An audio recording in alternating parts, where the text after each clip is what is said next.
The guilt is consuming me. I fear I'm losing my sanity. I'm haunted by the memories of that fateful night. I'd been struggling to make ends meet in South Africa, where I moved in search of better opportunities. Despite of my best efforts, I couldn't find formal employment due to my lack of documentation, so I fell back on my childhood talent for hairdressing. Business was slow, and we were barely scraping by. I thought to myself, maybe I'm doing something wrong. Then that's when I joined women WhatsApp groups, hoping to learn from others to improve my situation. It was through this group that I met Tari, who became my client and introduced me to a wealthy friend. They paid well, and I even received invitations to their lavish parties. Tari told me that the lady who used to do her hair had gone overseas. That is how I became Tari's hairdresser.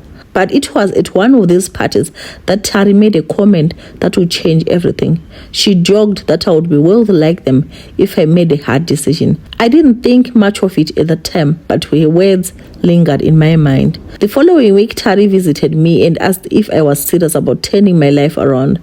I confessed my struggles, and she offered to take me to someone who could bless me. I was desperate, so I agreed.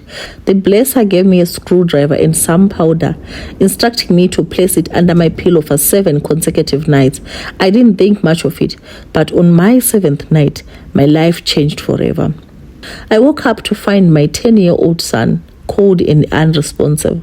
I was in shock, and my mind raced with questions. What had happened to him? Had he fallen ill in the night? I called the neighbors, and we made arrangements for the police to come and take his body to the mortuary. As I covered my son's body with a white sheet, I noticed a small hole in his neck. It was too small to be a knife wound, more like something made by a drill. The reality hit me like a ton of bricks. I remember the screwdriver the blesser had given me. I frantically searched under my pillow, but the screwdriver was gone. Had I unknowingly killed my son in his sleep? The thought haunts me to this day. I carry the ashes of my deceased son with me everywhere I go, a constant reminder of the tragedy that befell me. The questions still linger in my mind. How did my son die? Was I responsible? I have no recollection of doing anything to harm him. But the truth slowly began to unravel. Tari, the woman who had introduced me to the blesser, arrived at my doorstep, instructing me to seek further guidance from him. It was then that I realized that the blesser was responsible for the calamity that had befallen me. Filled with rage and desire for justice, I confronted the blesser. However, he remained calm and composed, telling me that I was the one responsible for my son's death. He claimed that I had been blocking the painful memories, but the truth was that I had unknowingly taken my son's life. The blesser revealed that I had made a pact with him, agreeing to his terms without fully understanding the consequences. I felt betrayed by Tari and the blesser, who had taken advantage of my desperation. It became clear that they were using dark magic to enrich themselves, even resorting to immense sacrifices. The frequent overseas trips, the lavish lifestyle, it all made sense now. The blesser instructed me to cremate my son's body and bring him the ashes. I was then told to carry the ashes with me always as a reminder of my actions. I had a custom-made locket created to hold the ashes, which I wear around my neck. While my business has flourished and I've acquired material wealth, I am consumed by guilt and regret. I'm haunted by dreams of my son staring at me with cold, hateful eyes. I realize now that nothing can justify what I did. Some members of the group have begun to lose their sanity.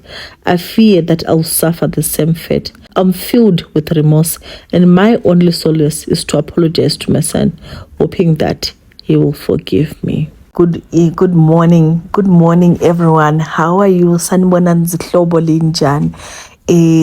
As per request, people have requested that we translate some of the stories that we post in Shona. So this is the first video that we have translated, and I hope you will. I hope it's making sense. This is a very painful story, and the most painful thing about it is that she was never told what was happening. The day she agreed on the terms and conditions, that's the day when she dug her son's grave. All because of wealthy. She wanted to better her life, but unfortunately this one did not know what she was getting herself into.